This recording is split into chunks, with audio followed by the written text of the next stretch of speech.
주님께서 여러분과 함께 마르코가 전한 거룩한 복음입니다.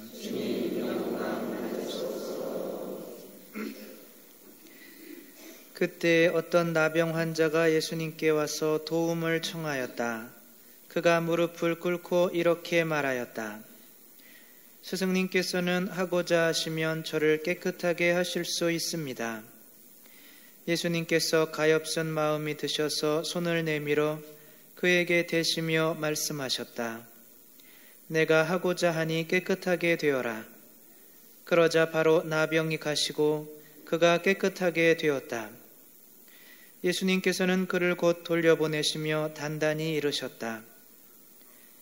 그에게 이렇게 말씀하셨다. 누구에게든 아무 말도 하지 않도록 조심하여라. 다만 사제에게 가서 내 몸을 보이고 내가 깨끗해진 것과 관련하여 모세가 명령한 예물을 바쳐 그들에게 증거가 되게 하여라. 그러나 그는 떠나가서 이 이야기를 널리 알리고 퍼뜨리기 시작하였다.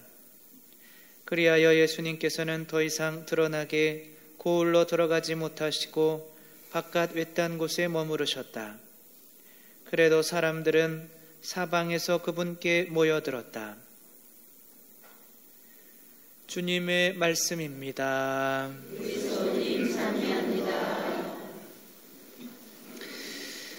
참미예수님. 예, 연력학 제1법칙 아시죠? 모르셔도 아무 상관이 없는 겁니다. 연력학 제1법칙이란 이 에너지 있잖아, 힘. 이 에너지의 형태가 바뀌어도 그 에너지의 양은 변화가 없다는 거죠. 쉽게 생각하면 수력발전소 있죠. 수력물 이렇게 해서 물이 댐에서 이렇게 떨어지면서 이 터빈을 돌려서 전기 에너지로 이렇게 바뀌는 거죠. 이 물이 이렇게 위에 이렇게 떠 있는 에너지를 무슨 에너지라고 그래요? 위치 에너지라고 그럽니다. 이 위치 에너지가 전기 에너지로 바뀌면 그 양은 똑같다는 얘기입니다. 이런 것들은 법칙이에요. 변하지 않는 겁니다. 연력학 제2법칙은 엔트로피라고도 하는데, 그러니까 이제 세상에 있는 질서나 에너지는 조금씩 줄어들어서 이 엔트로피가 증가한다는 거예요. 그 엔트로피가 뭐냐면 쉽게 생각하면 그냥 에너지의 찌꺼기입니다. 자동차가 기름은 에너지죠. 기름을 떼서 에너지를 이제 차 가는데 소비해 버리면 뒤에 나오는 배기가스, 그거를 엔트로피라고 합니다. 세상에 있는 엔트로피는 끊임없이 증가하고 있다는 거죠. 이 지구도 태양도 모두가 다 우주도 이 에너지를 가지고 있습니다. 그리고 에너지를 조금씩 소비하고 있어요. 우리가 여기 기름 쓰는 거랑 마찬가지예요. 언젠가 지구에 있는 기름 다 쓸 날이 오겠죠.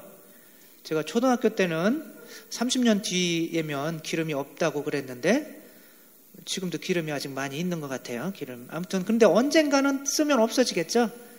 그리고 지구도 이제 에너지가 다 떨어지면 지구도 터지고 없어집니다. 이렇게. 태양은 꺼져요, 안 꺼져요? 어느 날 태양은 안 꺼지겠죠, 그렇죠? 계속 타고 있으니까 그게 말이 안 되는 거죠.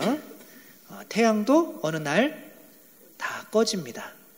그게 이제 에너지가 가지고 있는 에너지가 그냥 소비가 된다는 거예요. 어떤 질서가 있는데 이 질서는 질서는 에너지입니다. 그러니까 하느님이 세상을 창조하실 때 질서를 잡아 놓으셨다고 그러잖아요. 이게 에너지인 거죠. 제가 사람들이 핸드폰을 하나 만들려면 열심히 노력해서 그 에너지가 필요한 거죠. 노력해서 핸드폰이 하나 나오는 거죠. 이 질서 잡힌, 그러니까 이 에너지가 시간이 지나면 이게 이제 집에다가 이렇게 몇백 년 동안 놓으면 이 핸드폰이 더 고급으로 변하는 게 아니라 조금씩 망가져서 쓸모없게 된다는 거예요. 에너지가 질서가 조금씩 다 빠져나간다고 하는 거죠. 이 문제는 사람들은 그래서 이제 진화론이 이래서 말이 안 되는 거예요. 연력학 제2법칙에 위배됩니다. 진화론은 뭐 이게 아주 단순한 그런 거에서 점점 복잡하게 질서 잡힌 인간까지 이렇게 점점 더 이렇게 좋아진다는 거죠. 이거는 이 자연 법칙에 위배되는 거죠. 근데 사람들은 끊임없이 하느님을 생각하지 않으려고 하느님이 이 세상의 질서를 잡아놓으시고 이 에너지도 넣어주시고 그런 사람은 생각하지 않으면서 그냥 에너지만 빠져나가고 질서만 없어진다고 생각을 하는 거죠. 요 자연 법칙에 우리 인간도 똑같이 해당하고 있는 거예요. 태어나자마자 인간은 조금씩 죽어가게 돼 있습니다. 그렇죠? 안 죽는 사람 없죠? 나중에 시간이 되면 지나면 조금씩 이제 장기나 뭐나 이렇게 몸이 안 좋아지면서 조금씩 분해되는 거예요. 어느 날은 흙으로 다 분해가 되겠죠. 이런 법칙에 모두가 다 적용이 된다는 거예요. 그래서 영성까지. 오늘 나오는 예수님이 무슨 병 환자 고쳐주셨어요? 오이, 똑똑하시네요. 기다렸다는 듯이 이렇게 크게 대답을 다음 주에도 이렇게 해주세요. 다음 주에 텔레비로 찍으러 온다. 평화방송으로 찍으러 온다고 하니까. 아무튼 이 나병이라는 게 사람은 이렇게 코, 눈 이렇게 질서 잡히게 하느님께서 노동을 해가지고 열심히 만들어 놓으셨죠. 나병은 이 질서 잡힌 것들이 허물어지는 거예요. 마치 이 촛불에서 이렇게 촛농이 초가 이렇게 녹아내리듯이 보시면은 압니다. 이렇게 막 눈이나 살이나 이런 것들이 코도 다 녹아내려요. 살도 다 녹아내려서 다 팔도 없어지고 그런 게 나병입니다. 질서가 흐트러지는 병인 거죠. 예수님이 그거는 인간의 아주 자연적인 법칙이에요. 우리도 언젠가는 다 우리 몸이 분해되게 돼 있습니다. 근데 예수님이 이 자연의 법칙을 역행하시는 거예요. 왜? 세상에 질서를 주신 유일한 창조자시니까.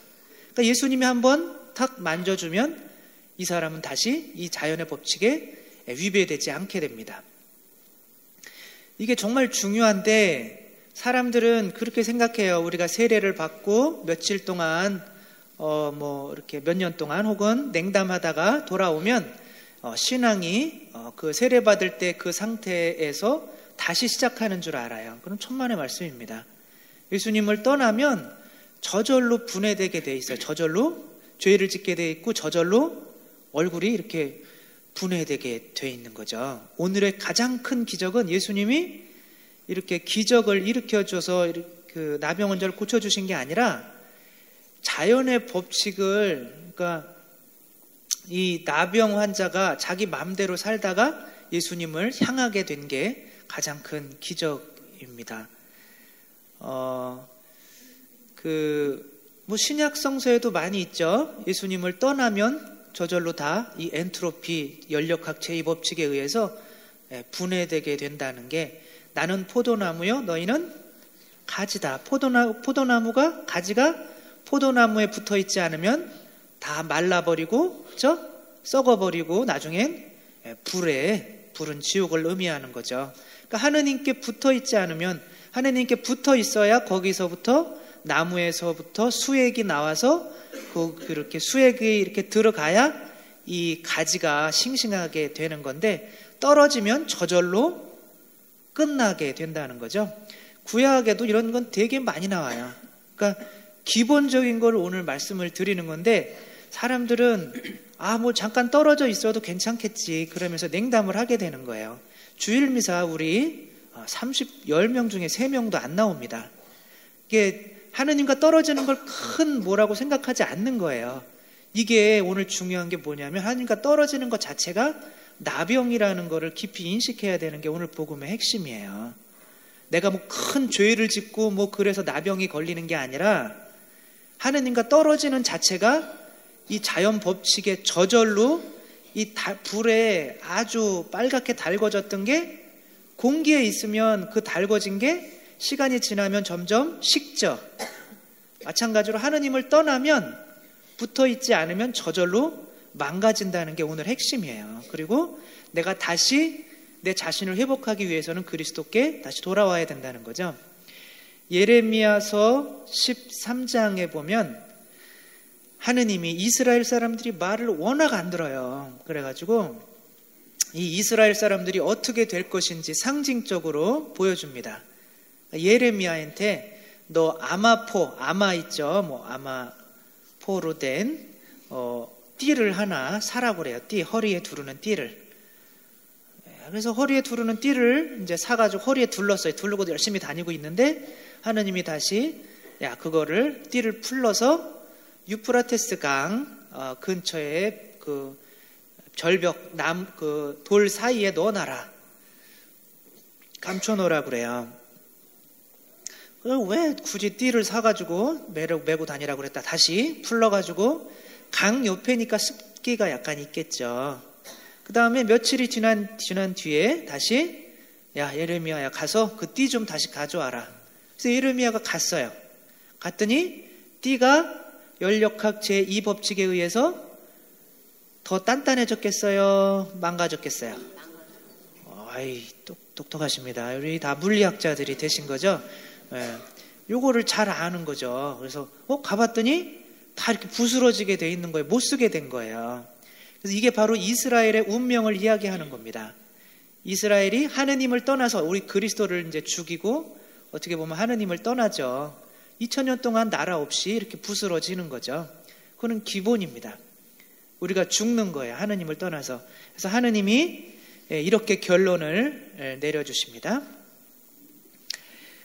나도 유다의 교만과 예루살렘의 큰 교만을 그처럼 썩혀버리겠다. 인간이 제 멋대로 살려고 하기 때문에 썩어버린다는 거죠. 그 교만 때문에.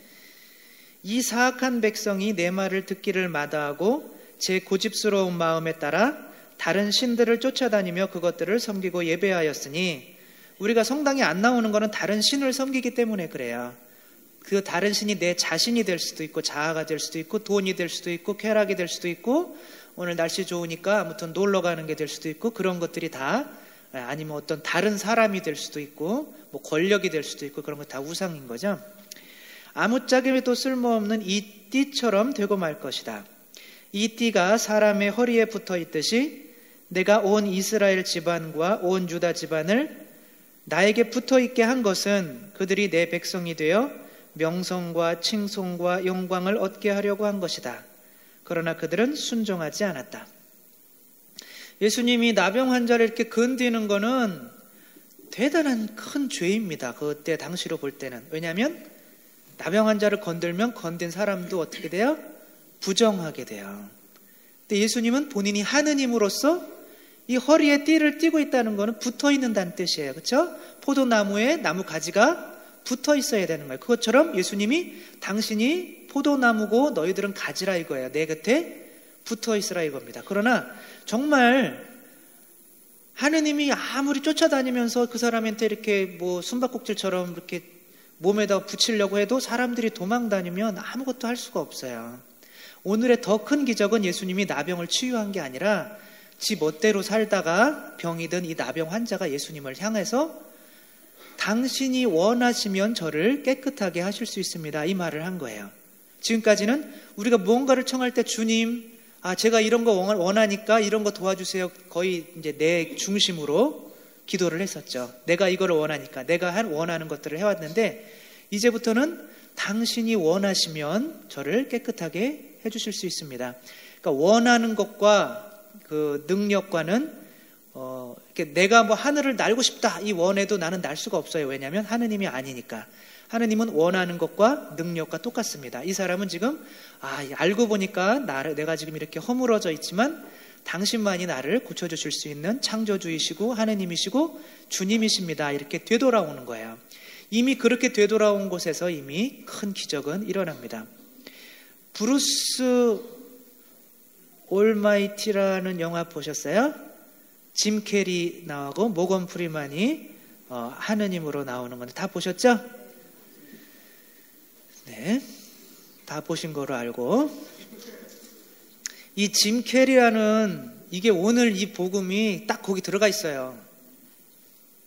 네, 그 영화인데 아무튼 짧게 설명을 드리자면 짐 캐리라고 하는 이게 얘 이름이 브루스예요. 브루스가 이제 한 지방 방송국의 리포터였어요. 뭐 리포터 하는 거 텔레비전 보면서 뭐 무슨 일이 있었습니다. 뭐 이렇게 리포터 하고 있는데 이 사람이 이제 뉴스 앵커의 꿈이 있었는데 자기의 경쟁자한테 뉴스 앵커 자리를 뺏겨요. 그래서 생방송 때 막 욕하고 막 그래가지고 거기 방송국에서 잘립니다. 잘리고 나오는데 거지가 한 명 있어요. 그래서 그 거지를 근데 나쁜 청년들이 막 거지를 괴롭히는 거죠. 그 막 열받아 있는 잘려가지고 열받아 있는 상태. 니네 왜 그래? 막 그래 갔다가 어떻게 내가 뒤지게 맞죠 걔네들한테. 시컷 얻어맞고 피칠질 흘리고 근데 걔네들이 차도 막 부시고 그래서 집에 돌아왔는데 애인이 하나 있었어요. 근데 애인이 또 꼭 힘들 때 바가지 긁잖아요. 그쵸? 우리 집에 들어와 보면은 힘들고 이렇게 막 일하고 힘들 때 긁어요. 이렇게 편할 때 긁으면 모르는데 너무 화나고 막 싸우다가 차를 타고 이렇게 나갑니다. 나가다가 또 차 문제 그거를 이제 전봇대에 들이받고 막 그래요. 그래가지고 이제 하느님을 원망합니다. 도대체 왜 나를 이렇게 미워하시냐고. 그 사람이 하느님을 믿었던 건 아니에요. 원래 하느님을 안 믿는 사람들이 하느님을 원망하고 합니다. 희한하죠? 막 하늘에다 욕하고 그러는 사람들은 실제로 하느님 안 믿는 사람들인데 하느님한테 욕해요. 욕하니까 하느님도 열받아가지고 내려왔어요. 그래, 네가 나한테 욕했는데 그래, 너한테 내 힘을 모두 주겠다. 네 마음대로 살아봐라. 하니까 얘가 정말 힘이 주어졌는지 안 주어졌는지 알고 싶어서 스프를 먹고 있었는데 이 스프 접시에 있는 거를 홍해 본 그건 기억이 나가지고 홍해처럼 이렇게 갈라져라 그러니까 바람이 막 불어오더니 이 스프가 중간이 홍해에 갈라지듯이 이렇게 갈라지는 거예요.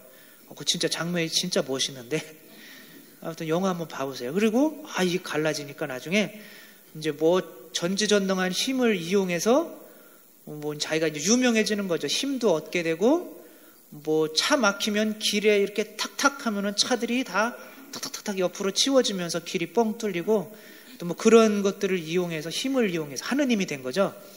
힘을 이용해서 이 자기의 앵커 자리를 뺏었던 이놈을 골탕 먹여가지고 얘를 자르게 만들고 자기가 앵커 자리에 앉아요. 그랬더니 얘가 너무 훌륭하게 되니까 많은 특종도 막 얻게 되고 그러니까 이 옆에 있던 앵커의 여자 앵커 우먼이 얘를 또 좋아하게 돼서 이제 둘이 뽀뽀를 하는데 전에 애인이 그거를 봅니다. 그리고 열받아가지고 이제 떠나가죠. 얘는 전지전능한 힘을 얻었기 때문에 그 전에 애인을 찾아가서 날 용서해달라고 막 뭐 전지전능한 힘을 이용해서 막 해요. 근데 안 돼요. 그래서 마음을 바꾸려고 막 이렇게 하는데 안 돼요. 그리고 깨닫게 되죠. 하느님의 힘도 사람의 마음을 바꿀 수는 없구나. 이게 핵심이에요. 우리가 오늘 기적을 볼 때 예수님이 정말 뭐 대단한 기적을 하느님은 다 하실 수 있어요. 근데 정말 큰 기적은 사람의 마음이 바뀌는 겁니다. 성당 안 나오겠다고 그러면 10명 중에 3명 나오는데 이 7명 안 나오겠다고 하면 하느님이 어떤 기적을 써서라도 못 나오게 해요. 지금 성당 나온 분들, 여러분들 깨끗하게 하느님이 바꿔주시는 건 아무것도 아니에요. 그건 기적도 아닙니다. 실제로 진짜 큰 기적은 사람의 마음이 바뀌게 만드는 거죠. 그게 우리들이 나가서 밖에서 해야 되는 거예요. 그 기적을 우리가 일으켜야 되는 거예요. 그게 하느님이 다 하실 수 있는데 사람의 마음을 바꾸는 거를, 왜냐하면은 뭐 기계처럼 뭐 너 나와 그러면 나오고 그러면 사람을 존경하는 게 아니라, 존중하는 게 아니라 기계 취급하는 거죠. 그래서 하느님은 사람의 자유를 터치를 못 하십니다. 얼마나 답답하시겠어요, 하느님이. 근데 그 일을 해주면 하느님이 정말 얼마나 고맙겠어요. 아무튼 그때, 그리고 밖에 나가 보니까 아주 엉망진창이 된 거죠. 문둥병자가 된 겁니다, 세상이. 왜냐하면 자기 마음대로 살았기 때문에. 그러니까 뭐 예를 들면 1등 복권 1등 당첨자가 40만 명. 왜냐하면 기도를 다 했는데 얘가 기도를 다 들어준 거예요. 복권 1등 당첨하게 해주십시오 이렇게 했던 사람이 40만 명이었던 거죠. 그리고 뭐 주식이 오르게 해주십시오, 이 여자를 갖게 해주십시오. 근데 여자는 혼자인데 남자는 여럿이니까 막 싸움 나고 살인 나고 난리 난 거예요. 이게 바로 문둥병을 의미하는 거예요. 내가 하느님인 것처럼 하느님을 떠나서 홀로 살 때. 그래서 나중에는 이 브루스도 어떻게 할 수 없이 다시 하느님을 찾아갑니다. 오늘 문둥병자가 예수님을 찾아온 것처럼 제 힘으로는 문둥병밖에 못 걸립니다. 제 힘으로는 아무것도 할 수 없습니다. 이렇게 고백하게 되는 거죠. 이때 하느님이 이렇게 말씀을 해주십니다. 하느님이 얘를 만났을 때 안녕 전지전능한 브루스 씨 헤헤헤 보기보단 어려운 일이지 신의 일이라는 게 이렇게 물어봐요. 했더니 모든 게 뒤죽박죽이에요. 뭘 해야 될지 모르겠어요. 전 그들에게 원하는 것을 줬을 뿐이에요. 알아 하지만 자넨 그들이 뭘 원했는지조차 모르지. 그냥 제가 한 일은 그것뿐이에요. 이때 이제 하느님이 정말 심각한 말씀을 하십니다. 진짜 기적은 막 그런 병을 고치거나 그런 게 아니라 사람의 마음이 바뀌는 게 가장 큰 기적이라는 거를 말씀을 해주십니다. 스프 갈라놓기는 기적이 아니야. 처음에 스프 갈랐죠. 스프 갈라놓기는 기적이 아니야, 브루스. 그건 그저 마법일 뿐이야. 2개의 직장을 가지고 있는 과부가 시간이 하나도 없는데도 아이를 데리고 축구 연습에 데려가는 건 기적이야. 10대 아이가 다른 일을 위해 헌혈을 하는 것, 그런 걸 기적이라고 하는 거야. 사람들은 내가 그들을 위해 일을 해주기를 원하지만 그들은 그 힘을 자신들이 가지고 있다는 것을 자각하지 못해. 기적이 보고 싶나? 그럼 기적이 되게나. 우리들한테 기적이, 정말 큰 기적이 일어나기 위해서는 먼저 우리 마음이 바뀌어야 된다는 거죠. 내가 원하는 것이 아니라 당신이 원하시면 저를 깨끗하게 하실 수 있습니다. 이제부터는 내가 원하는 대로 살아가 봐야 내가 지금 막 돈 걱정만 평생 하면서 살잖아요. 그렇죠? 그러면 부자가 되어야 되잖아요. 돈 걱정을 많이 했으니까. 우리 돈 걱정 많이 해서 부자 되셨죠? 내가 아무리 그렇게 해봐야 변하는 거 하나도 없습니다. 내가 문둥병자만 될 뿐이에요. 그냥 당신 뜻대로 하십시오. 이렇게 맡길 때 우리 남편 당신 뜻대로 하십시오. 우리 자녀들 당신이 원하시면 깨끗하게 하실 수 있습니다. 이렇게 내가 걱정하지 않고 그분께 돌아서는 게 가장 큰 기적이라는 거죠. 우리가 기적을 생각할 때 하느님이 위대하셔서 뭐 이런 기적을 하게 해주시는구나 이런 게 아니라 정말 큰 기적은 내가 마음이 변하는 게 하느님도 하실 수 없는 큰 기적을 내가 이루어낼 수 있다는 거예요. 그래서 기적이 보고 싶나? 그러면 기적이 되게나. 우리 마음이 바뀌라는 거죠. 그러니까 우리들도 집에 이렇게 좋은 날씨에 놀러 가지 않고 이렇게 나오는 것도 그런 마음을 이렇게 잡은 것도 정말 큰 기적인 거죠. 이 기적 때문에 여러분들은 그만큼 오늘 깨끗해져서 돌아가실 수가 있고 그만큼 그 깨끗한 마음으로 일주일 동안 사실 수가 있는 거죠. 이제 감사합니다. 아멘? 아멘. 네. 그래서 우리만 이렇게 깨끗해지고 그런 거 좋긴 한데 우리가 정말 포도나무의 가지처럼 예수님께 이렇게 붙어 있으려고 매일매일 기도하고 성당 나오고 하고 이렇게 항상 시들지 않고 푸르른 나무처럼 많은 열매를 맺는 것도 중요하지만 또 다른 우리 주위의 사람들도 이 엔트로피 법칙에 휩쓸려가지고 그냥 밖에서 나는 특별한 죄 안 져. 내가 무슨 죄 짓는다고 그래? 그러면서 살아가는 사람들이 있어요. 그냥 밖에 나가 있는 게 죄인 거를 모르는 거죠. 저절로 본인이 허물어지고 문둥병자가 돼가고 있다는 걸 모르는 거죠. 우리 그런 사람들도 함께 푸르러지고 할 수 있도록 데리고 나와야겠죠. 또 우리들 누구보다도 우리들 예수님께서 정말 나병 환자임에도 불구하고 당신 손을 대셨던 것처럼 우리 그분 옆구리에 딱 붙어 있을 수 있는 그 아마포 띠처럼 예수님께서 예수님으로부터 떨어지지 않으려고 하는 굳은 결심을 해야겠습니다.